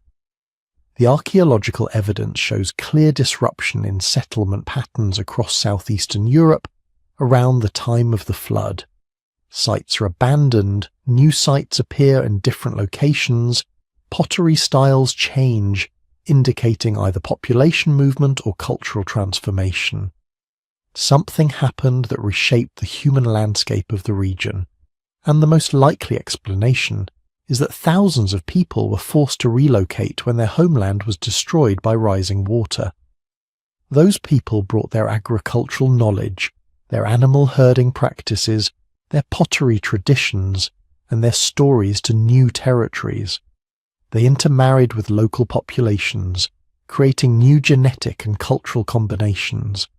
They adapted their farming techniques to new environments, spreading agricultural practices into regions that had been dominated by hunter-gatherers. In other words, the flood might have actually accelerated the spread of agriculture across Europe. By forcing sophisticated farmers to relocate and integrate with surrounding populations, it could have jump-started the Neolithic transition in regions that otherwise might have taken centuries longer to adopt food production. The disaster that destroyed one world helped create many new ones, but we'll probably never know the full story of these drowned peoples, their names, their specific beliefs, the details of their daily lives, all lost beneath the Black Sea. What we can know is that they existed, that they had created a thriving culture in a region that seemed like paradise, and that when catastrophe struck, some of them survived to tell the tale. And maybe, just maybe, that tale is still being told. Every time we hear a flood myth, every time we encounter stories of lost worlds and rising waters, we might be hearing echoes of that ancient disaster, filtered through thousands of years, but still carrying the memory of the day the Black Sea was born and an entire world drowned. Now, forget wooden shipwrecks for a moment. Forget everything you think you know about underwater archaeology, because what's sitting on the Black Sea floor isn't supposed to exist. It breaks every rule we thought we understood about preservation and decay. 2 miles down, in water so depleted of oxygen that bacteria can't survive, there are ships. Dozens of them, maybe hundreds, possibly thousands. Wooden vessels that sank centuries ago, millennia ago, and they didn't rot. They didn't collapse. They didn't disappear into sediment and organic mush like every other shipwreck in every other ocean on Earth. They just sit there, perfectly preserved, waiting. The first hint came in 1999. A team of marine archaeologists led by Robert Ballard, the same guy who found the Titanic, was surveying the Black Sea floor using deep-water ROVs. They were looking for evidence of the ancient flood, mapping submerged coastlines and river valleys. What they found instead was something that shouldn't have been possible: a Byzantine trading ship, over 1,500 years old. Sitting upright on the seafloor, mast still standing, hull intact, cargo amphoras still stacked in the hold exactly as they'd been loaded when Constantinople was the centre of the world. The team couldn't believe what they were seeing. Wooden ships don't survive like this. Wood is organic. It decays. In normal ocean conditions, wooden shipwrecks are consumed by marine organisms within decades, maybe centuries at most. The famous Mary Rose, Henry VIII's warship, spent 437 years underwater and was reduced to a fragile shell that required years of conservation just to display. But this Byzantine vessel looked like it had sunk last week. The secret was the anoxic zone. Below about 150 meters, the Black Sea contains no oxygen. None. It's one of the largest anoxic water bodies on Earth, a consequence of that ancient flood that turned a freshwater lake into a stratified sea. The heavy salt water that poured in from the Mediterranean settled at the bottom, and because there's no mixing, no circulation, the deep water became a biological dead zone. No oxygen means no bacteria. No bacteria means no decay. No decay means preservation that would make Egyptian mummification look primitive. The discovery set off a gold rush, not for treasure, but for knowledge. Because if one ship survived, how many others were down there? The Black Sea has been one of the world's busiest maritime highways for at least 5,000 years. Greek traders, Roman merchants, Byzantine fleets, medieval Genoese colonies, Ottoman naval vessels. Thousands upon thousands of ships had crossed these waters. How many had sunk? How many were preserved? The answer started coming in 2017. A team from the Black Sea Maritime Archaeology Project began systematic surveys using advanced sonar and underwater photography. What they found rewrote naval history overnight. 65 shipwrecks in a single survey area. 65 vessels spanning from the Byzantine era back to ancient Greece and even earlier. Each one preserved in stunning detail. And one of them, one particular vessel, changed everything. It was lying at a depth of about 2,000 meters. The ROV's cameras illuminated it slowly, revealing details that made archaeologists literally gasp when they saw the footage. A Greek trading vessel, based on the design, definitely classical period. Pottery in the hold confirmed it. 2,400 years old. From the time of Plato and Aristotle, when Athens ruled the eastern Mediterranean and Greek colonies dotted the Black Sea coast. But here's what made grown archaeologists cry. The ship was complete, not partially preserved, not reconstructible from fragments, complete.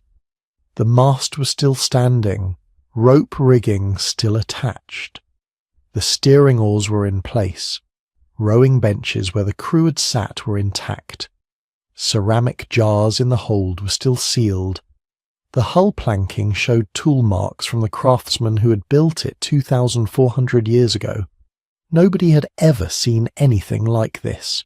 Every other ancient ship we'd found had been broken, collapsed, scattered. We had to reconstruct ancient vessels from paintings on pottery, from written descriptions, from educated guesses based on fragmentary remains. But this ship was a time capsule. It showed us exactly how ancient Greeks built their merchant vessels, confirmed details that scholars had debated for decades, and revealed features nobody had even imagined. The vessel matched almost perfectly a ship depicted on an ancient Greek vase called the Siren vase, painted around 480 BCE. For years, scholars had assumed the vase painting was stylized, artistic rather than technical. But here was the actual ship, and the ancient artist had gotten it exactly right. The Greeks knew how to paint what they saw, but this vessel, as incredible as it was, wasn't even the oldest. Deeper surveys found ships that pushed maritime history back even further. Vessels that predated classical Greece, that came from periods we'd thought were too primitive for serious seafaring. There were Bronze Age ships, 3,000, maybe 3,500 years old, from the time of the Trojan War, if that war actually happened. These weren't simple fishing boats or coastal traders. These were deep-water vessels capable of carrying substantial cargo across open sea. They had sophisticated hull designs, reinforced keels, multiple masts. This was advanced naval architecture from a period we'd thought was barely capable of building rafts. The implications were staggering. Ancient peoples weren't just hugging coastlines, island hopping, staying in sight of land. They were crossing open water, navigating by stars, understanding currents and winds well enough to undertake voyages that would terrify most modern sailors. The Black Sea was a Bronze Age highway, connecting cultures from Anatolia to the Caucasus, from Greece to the Pontic steppes. Some vessels went back even further, ships that might be 4,000, even 5,000 years old. From the Neolithic, the Late Stone Age, periods when humans were supposedly just figuring out agriculture and settled life. But here they were, building ocean-going vessels, establishing trade networks, creating maritime cultures that rivaled anything from later periods. What were they trading? The preserved cargoes tell us.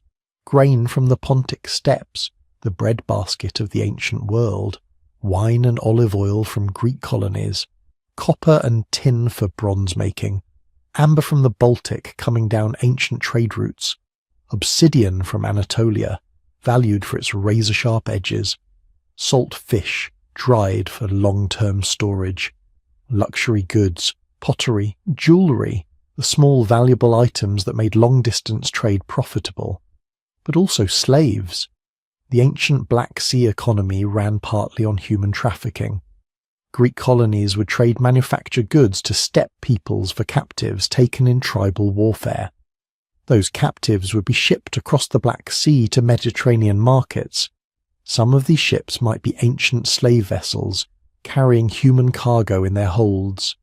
Which brings us to the most haunting discoveries, the human remains, not on every ship. The anoxic zone preserves wood perfectly, but bodies are different. Organic tissue decays even without bacteria, just more slowly. Bones can survive, sometimes, and occasionally, very occasionally, the archaeologists find them. A skeleton in a Byzantine merchant ship, still wearing the leather belt he died in. Analysis of bone chemistry suggests he was from somewhere in the eastern Mediterranean, probably a professional sailor who'd spent his whole life on ships. He drowned when his vessel went down in a storm, probably around 1100 CE. He was about 35 years old. Another set of remains in an earlier vessel, this one possibly Roman era. Two individuals found together in what might have been the captain's quarters. DNA analysis suggests they were related, possibly father and son. They died together when their ship sank, maybe hit by a sudden squall, maybe holed by rocks in an unfamiliar harbour. They'd been carrying a cargo of wine amphoras from somewhere on the southern coast, probably heading to Greek colonies in what's now Ukraine. Each skeleton is a person. Someone with a name we'll never know, a life we can only imagine. They had families who mourned them, children who waited for a ship that never returned. The ships are their tombs now, magnificent and terrible, preserving the moment of their deaths across millennia. But here's what really keeps archaeologists up at night. These 65 ships were found in a relatively small survey area, maybe 2,000 square kilometres. The Black Sea covers over 400,000 square kilometres. If you scale up the discovery rate, the math becomes almost unbelievable. There might be more than 10,000 preserved shipwrecks down there. maybe more. A vast cemetery of vessels spanning 5,000 years of maritime history, Greek triremes with their 3 banks of oars, Roman grain haulers carrying Egyptian wheat to Constantinople, Byzantine warships armed with Greek fire, medieval cogs from Genoese trading colonies, Ottoman galleys from the height of the empire. Every major naval power in European and Middle Eastern history sailed these waters. Everyone lost ships, and every ship that sank into the anoxic zone became a time capsule, a perfect snapshot of maritime technology from that era. We haven't even scratched the surface. Current technology can survey, can photograph, can document, but actually excavating these sites, bringing artifacts up from 2,000 meters down, that's incredibly expensive, technically challenging, and raises serious ethical questions about disturbing what are essentially underwater graveyards. Some ships have been down there so long that they've become their own ecosystems. The oxygenated water above the anoxic zone supports life, and the shipwrecks create artificial reefs. Fish shelter in ancient hulls. Shells grow on wood that was cut when Rome ruled the Mediterranean. But the preservation won't last forever. The Black Sea is changing. Climate change is affecting water temperature and circulation. Some scientists worry that the anoxic layer might be destabilizing, that oxygen might begin mixing into the deep water. If that happens, bacteria will move in, and within decades these miraculous time capsules will rot away like any other shipwreck. We're in a race against time.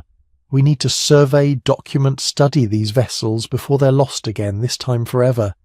Each ship is a library of information about ancient technology, trade, daily life, the human experience of crossing dangerous waters in wooden vessels held together with hope and skill. The ancient mariners who sailed these ships didn't know they were part of history. They were just trying to make a living, transport cargo, get home safely to their families. But their vessels are now among the most important archaeological discoveries of the 21st century, rewriting our understanding of ancient seafaring and connecting us directly to the lives of people who lived thousands of years ago. Somewhere down there in the darkness, more ships are waiting, more stories, more evidence of human courage and tragedy and the eternal human drive to cross horizons and see what's on the other side. The Black Sea keeps its secrets well, but slowly, ship by ship, we're learning to read them. Here's where things get really interesting. Because while scientists were mapping drowned coastlines and finding preserved settlements under the Black Sea, scholars in dusty libraries were pulling out some very old texts, and suddenly, archaeology and mythology started having a conversation they'd been avoiding for centuries. The Epic of Gilgamesh. If you haven't read it, you should.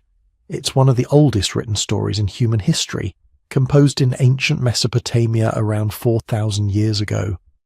But the story it tells is much, much older, passed down through generations of oral tradition before anyone thought to write it down on clay tablets. And right in the middle of this epic adventure tale about a legendary king, there's a flood story. Not just any flood, a catastrophic deluge that destroys the world. In the story, a man named Utnapishtim is warned by the gods that a great flood is coming. He's told to build a boat, a massive vessel sealed with pitch and tar. He's instructed to bring aboard his family, craftsmen to preserve essential skills, and animals, breeding pairs to repopulate the earth after the waters recede. The flood comes.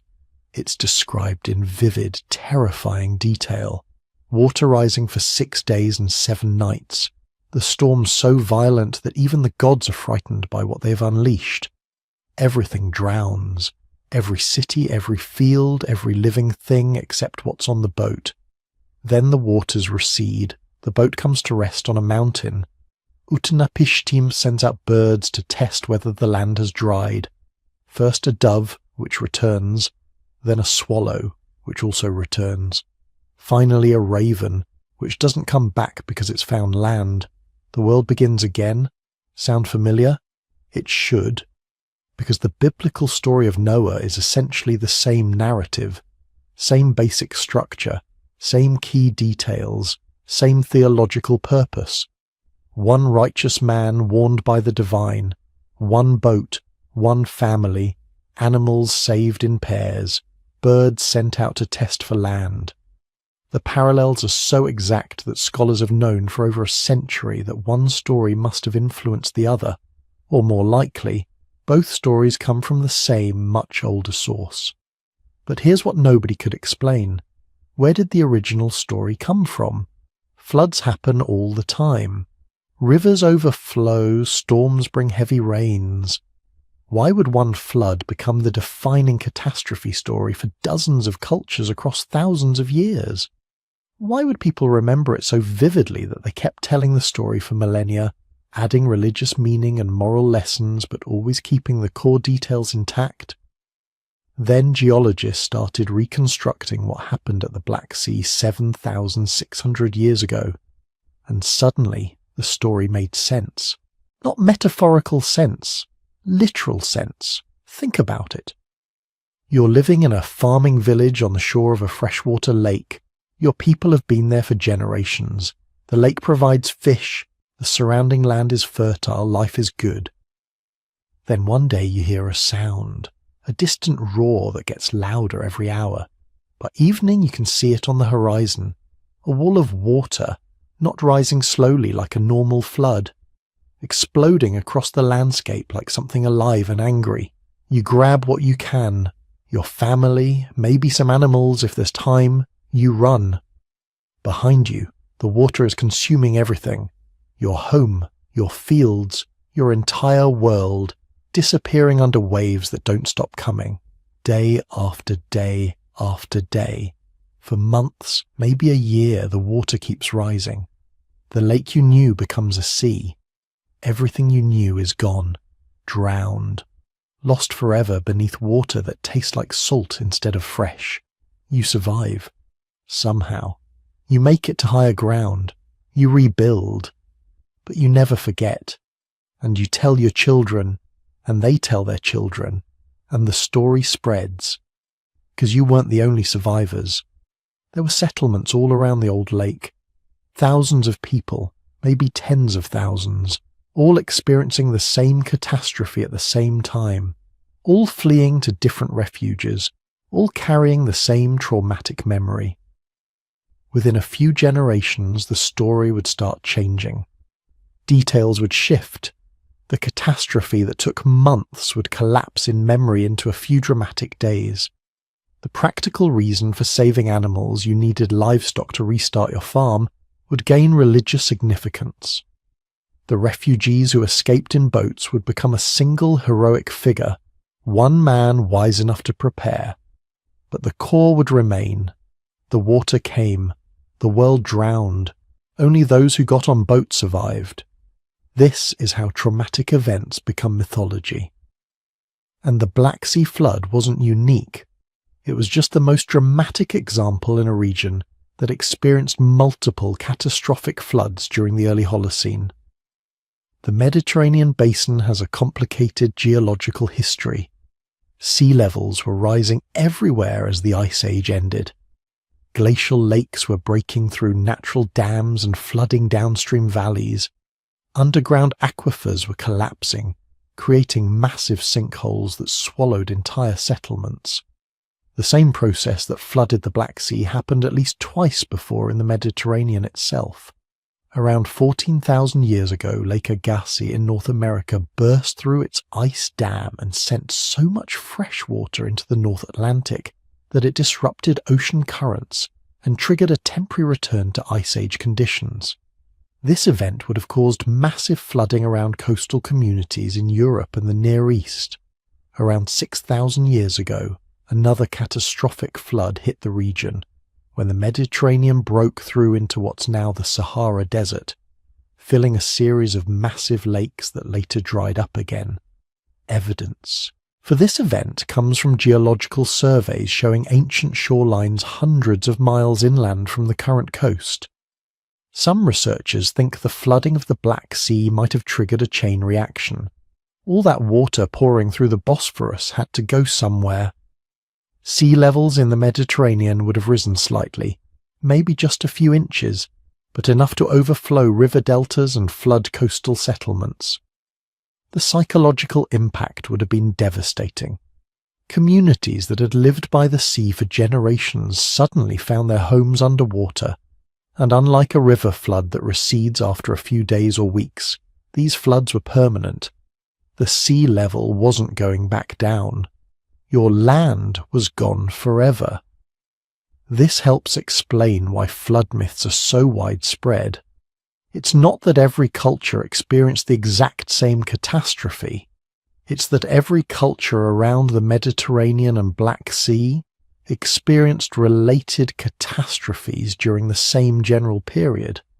Between 8,000 and 6,000 years ago, rising sea levels and geological instability created a perfect storm of flooding events. Each culture preserved its own version of the story, adding local details and cultural interpretations, but all remembering the same basic truth. The water came and took the old world away. The Greek story of Deucalion, the Roman tale of the flood that only Deucalion and Pyrrha survived, the Sumerian myth of Ziusudra, the Akkadian story of Atrahasis, Hindu texts describing the Matsya avatar saving Manu from a great deluge.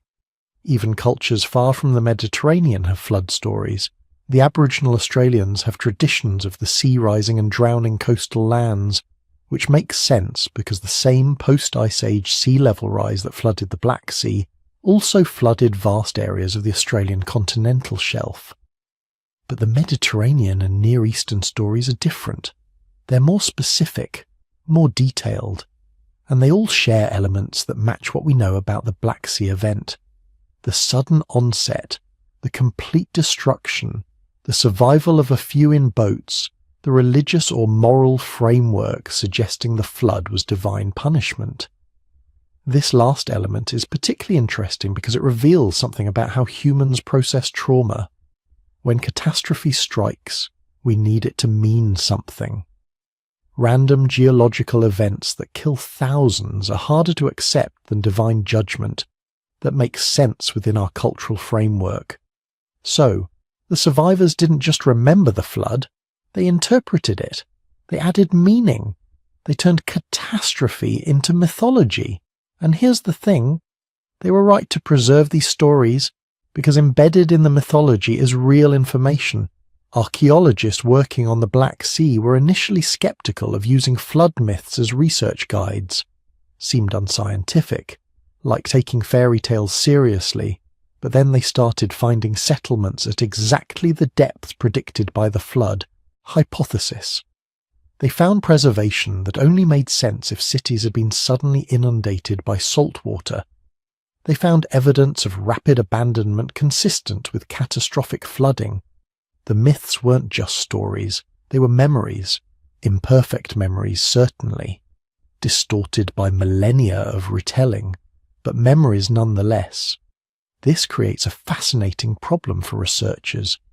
How do you separate fact from fiction in ancient texts? How do you know which details reflect real events and which are religious or narrative additions? The answer is you use multiple lines of evidence: archaeology, geology, genetics, linguistics, and yes, mythology. When they all point in the same direction, you're probably onto something real. The debate continues. Some researchers think the Black Sea flood was the single event that inspired all Near Eastern flood myths. Others argue for multiple floods contributing to a composite cultural memory.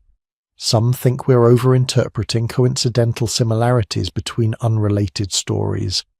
But the archaeological evidence from the Black Sea keeps getting stronger.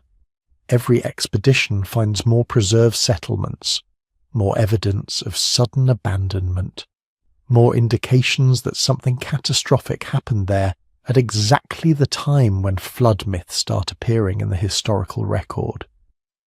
What we're witnessing is the birth of historical memory, the moment when human societies became complex enough to preserve accurate information across dozens of generations. Not through writing, that came later, but through oral tradition, through stories told around fires, passed from grandparents to grandchildren, refined and retold until they took on the power of sacred texts. These weren't primitive peoples inventing fantasies. These were survivors preserving vital information about the dangers of their world, warning future generations that the sea could rise, that water could destroy everything, that preparation and respect for natural forces meant the difference between survival and extinction. And we're still telling the stories, still remembering, still fascinated by the idea that somewhere beneath the waves lies evidence of our ancestors' greatest catastrophe. The drowned cities of the Black Sea aren't just archaeological sites. They're proof that mythology isn't always myth. Sometimes it's history, traumatic, catastrophic, world-changing history that refused to be forgotten. But here's the thing about the Black Sea's drowned world. We've barely scratched the surface, or rather, barely scratched the sea floor. The sites discovered so far, the preserved ships, the submerged settlements, the ancient shorelines frozen in time, they're just the beginning. What lies beneath represents maybe 1%, possibly less, of what's actually down there. We're standing at the edge of the greatest archaeological frontier on Earth, and the tools we're developing to explore it are changing everything. Right now, as you're listening to this, engineers in laboratories across Europe and North America are designing the next generation of underwater archaeological robots. Not the clunky ROVs of the past, but autonomous AI-powered systems capable of mapping, analyzing, and even excavating submerged sites without direct human control. These machines use LIDAR, sonar, and photogrammetry simultaneously, creating three-dimensional models of underwater structures so detailed you can count individual stones in ancient walls. They can stay down for months at a time, powered by wave action or underwater currents, systematically surveying thousands of square miles of seafloor that would take human divers decades to explore. Some of these robots are being equipped with what researchers call soft robotic manipulators, artificial hands made of flexible materials that can handle delicate artifacts without crushing them. Imagine a machine that can excavate a 7,000-year-old clay pot with the same care as a human archaeologist, but at depths where humans can't survive, in darkness so complete that the concept of vision becomes meaningless. That technology exists now.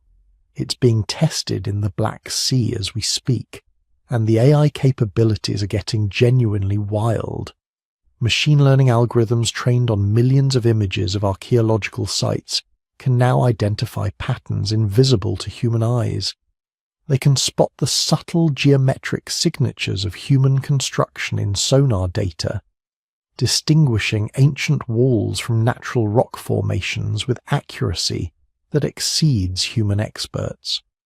They can predict where settlements are most likely to be found based on ancient environmental conditions, topography, and proximity to resources. Feed these systems satellite data, historical climate records, and known archaeological sites, and they'll generate probability maps showing you exactly where to look for undiscovered cities. But the really revolutionary technology isn't robots or AI. It's something called environmental DNA analysis. Scientists have figured out how to extract microscopic fragments of genetic material from seafloor sediments and use them to reconstruct ancient ecosystems. They can tell you what plants were growing near a site 8,000 years ago, what animals people were hunting, what crops they were cultivating, even what diseases they were dying from, all from a handful of mud pulled up from the depths. Combine that with the latest isotope analysis techniques, and you can reconstruct individual life histories.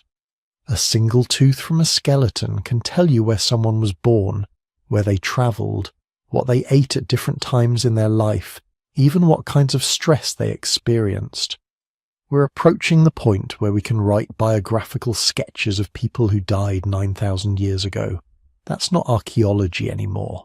That's resurrection through science. But none of this technology matters if we can't get access to the sites. And that's where things get complicated, politically complicated, geopolitically complicated in ways that make ancient history collide with modern territorial disputes. The Black Sea is surrounded by 6 countries: Turkey, Bulgaria, Romania, Ukraine, Russia, and Georgia. Each one claims territorial waters extending out from its coastline, and many of the most promising archaeological sites sit right on the boundaries between these zones, or worse, in contested waters where multiple countries claim jurisdiction. The tensions around Crimea aren't just about modern strategic interests. They're also about who controls access to some of the most significant underwater archaeological sites in the world. Russia's annexation of Crimea in 2014 didn't just shift political boundaries, it shifted archaeological control. Sites that Ukrainian researchers had been studying for years suddenly became inaccessible to them. Russian institutions took over the research, but international sanctions made it nearly impossible for them to collaborate with Western scientists. Potential discoveries get caught in bureaucratic tangles that have nothing to do with archaeology and everything to do with power politics. And it's not just Russia and Ukraine. Turkey controls the Bosphorus Strait, the only connection between the Black Sea and the Mediterranean. Any international research expedition has to pass through Turkish waters, navigate Turkish regulations, get Turkish permits. That gives Turkey enormous influence over who can research what and where. Sometimes that works in archaeology's favour. Turkey has protected certain sites from commercial exploitation. Other times it creates frustrating delays and access restrictions that slow research to a crawl. Bulgaria and Romania have their own priorities, their own archaeological institutions that sometimes cooperate with international teams and sometimes compete with them. Georgia and Russia have their own territorial disputes that make collaborative research in certain areas basically impossible. The result is a patchwork of archaeological knowledge with huge gaps that exist purely because of modern borders and ancient grudges. But there's a bigger problem than politics, a more urgent threat that's ticking away like a countdown timer on humanity's ability to study these sites at all. Climate change. And not in the way you might think. The Black Sea is warming. Average water temperatures have risen by more than 1 degree Celsius over the past 30 years. That might not sound like much, but it's enough to alter the delicate chemical balance that has preserved these sites for millennia. Remember, the anoxic layer, that zone of zero oxygen water that's kept wooden ships and organic materials from decaying. It's not static. It moves. It rises and falls based on temperature, salinity, and ocean currents. As the Black Sea warms, that boundary is shifting. In some areas, it's moving deeper, exposing sites that were preserved for thousands of years to oxygen-rich water for the first time since they were submerged. And once that happens, the decay clock starts ticking. Wooden structures that looked perfect last decade are beginning to show signs of deterioration. Ships that survived intact for 2,500 years are developing soft spots, structural weaknesses. Marine organisms that couldn't survive in the anoxic zone are moving into newly oxygenated areas, boring into timbers, colonizing artifacts, accelerating the destruction. We're literally watching preservation zones disappear in real time. And the warming isn't uniform, it's creating new currents, shifting sediment patterns, changing the way seafloor sediments accumulate and erode. Some sites are getting buried under fresh sediment which might actually protect them, but others are being eroded, exposed, scattered by currents that didn't exist a generation ago. Ancient walls are collapsing. Artifact layers are being stripped away and dispersed across the seafloor. Sea level rise compounds the problem. Not because it's flooding new areas, the Black Sea's level is controlled by the Bosphorus Strait, not global ocean levels. But because changing water levels alter current patterns, salinity gradients, and the distribution of the anoxic layer. Models predict that within 50 to 100 years, many of the sites we know about will be in significantly different preservation states than they are today. Some might be better preserved, most will be worse, all will be different. Then there's the commercial threat. Natural gas. The Black Sea sits on top of massive natural gas reserves. Billions of cubic meters of methane trapped in rock layers beneath the seafloor. Multiple countries are racing to exploit these reserves, drilling exploratory wells, conducting seismic surveys, planning extraction infrastructure. And they're doing it in exactly the areas where the most important archaeological sites are located, because ancient peoples built their settlements in the same geologically stable coastal areas that are now ideal for offshore drilling platforms. The international legal framework is a mess.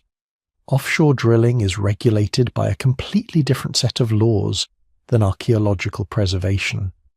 In most Black Sea nations, energy companies only have to conduct minimal archaeological surveys before beginning operations. Minimal means a quick sonar pass to make sure there aren't any obvious ancient structures in the immediate drilling area.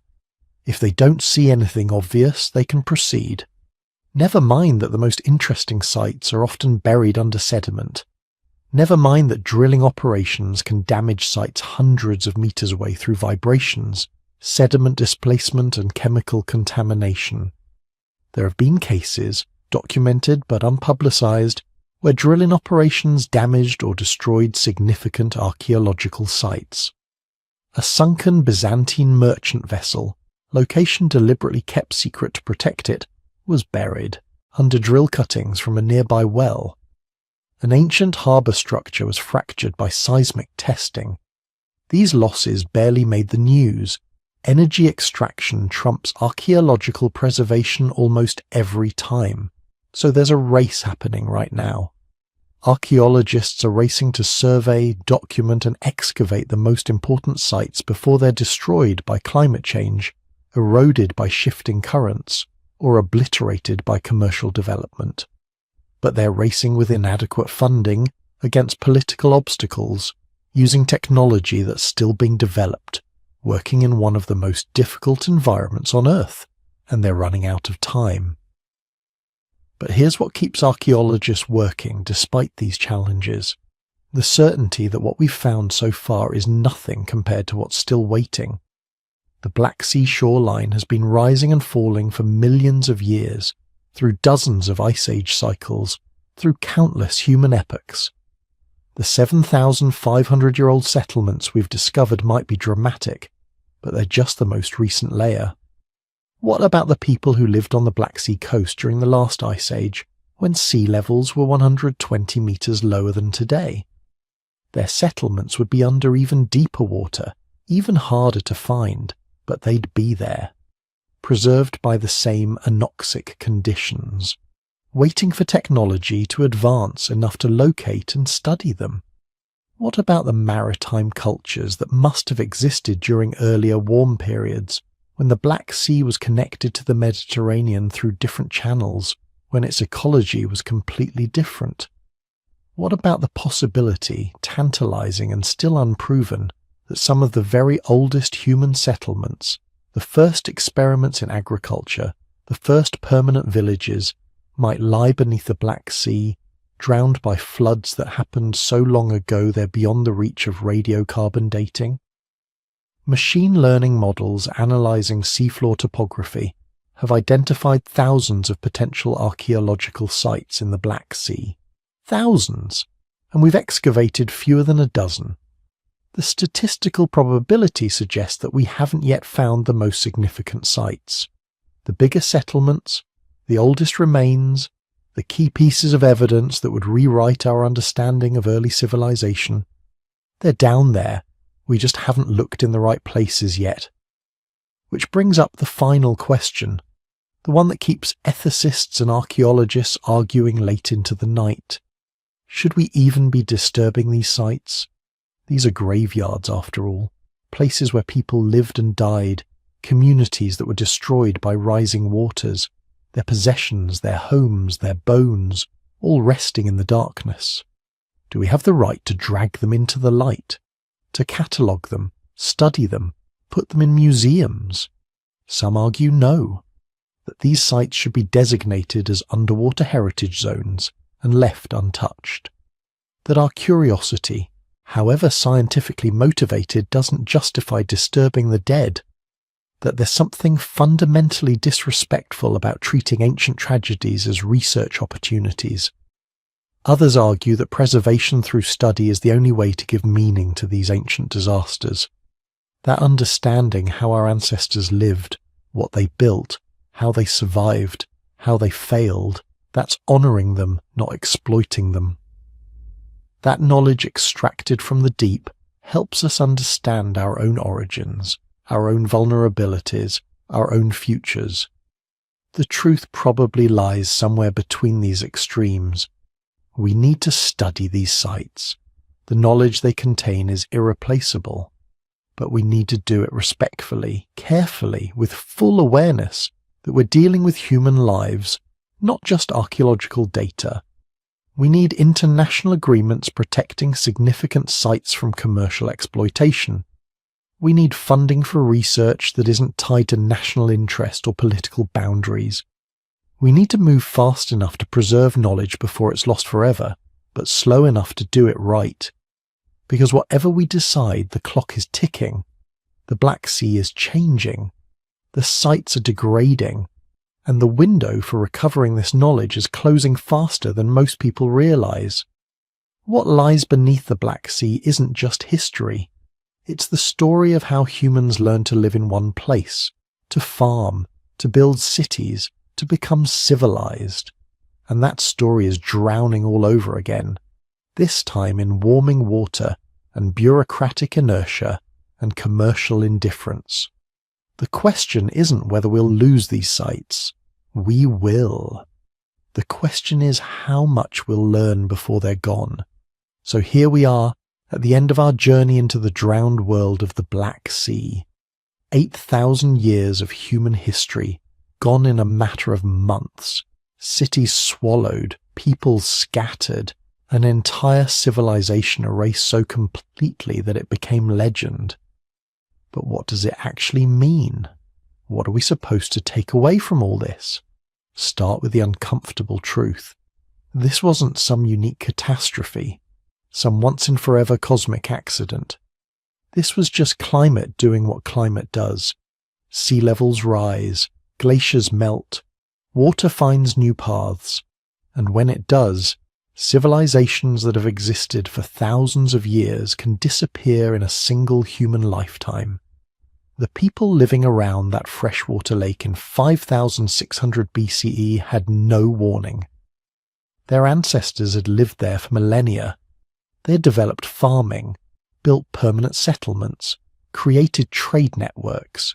They had every reason to believe their world was stable, permanent, the way things would always be.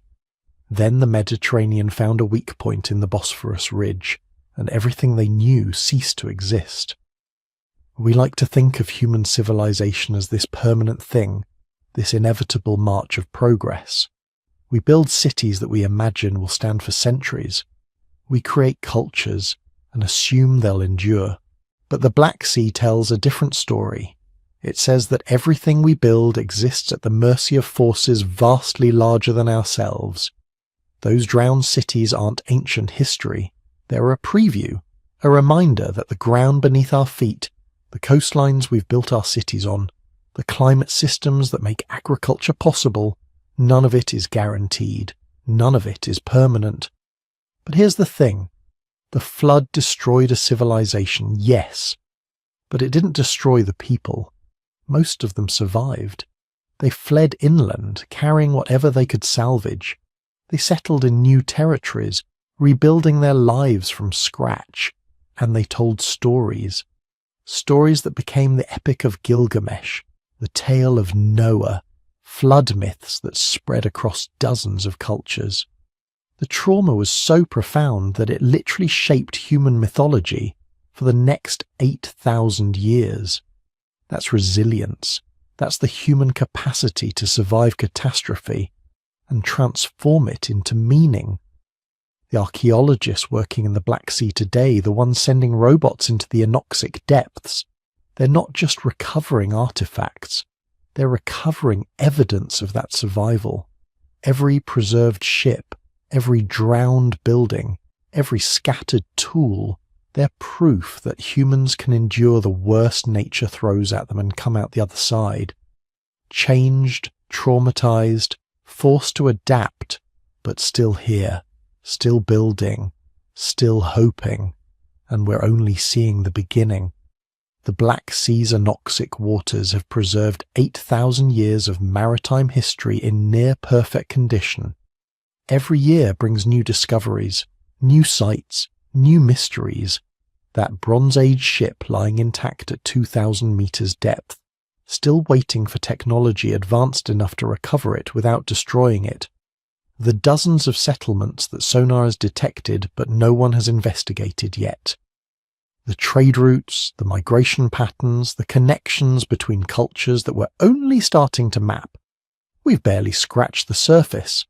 Literally, the Black Sea floor covers 436,000 square kilometers, and we've investigated maybe a few hundred square meters in any detail. Imagine what's still down there. What other drowned cities are waiting? What other stories are preserved in the mud? This is what makes archaeology thrilling. We think we know our history. We think we understand where we came from. Then someone drops a camera into dark water and finds an entire world we'd forgotten existed. A world that challenges our assumptions, that fills in gaps we didn't even know were there. The Black Sea did that. It took flood myths we thought were just stories and showed us they were memories. Real events, preserved through oral tradition across millennia. What other lost worlds are out there? What other catastrophes are preserved at the bottoms of other seas, in deserts that were once fertile, beneath jungles that have swallowed ancient cities? How much of our own history have we simply forgotten? Before you go, take a second to like this video if you enjoyed diving into the deep with us. Comment below and let us know where you're listening from. And if you want more stories of lost worlds and forgotten peoples, subscribe. There are so many more mysteries waiting to be explored. The drowned cities of the Black Sea aren't an ending. They're a beginning, a reminder that history isn't fixed, isn't complete. It's constantly being revised, constantly being discovered, and the more we learn about our past, the better we understand what we're capable of. Both the disasters we can survive and the worlds we can lose. Sleep well, and tomorrow, when you wake up, remember that beneath the waves, in the darkness, entire civilizations are waiting to tell their stories. All we have to do is listen,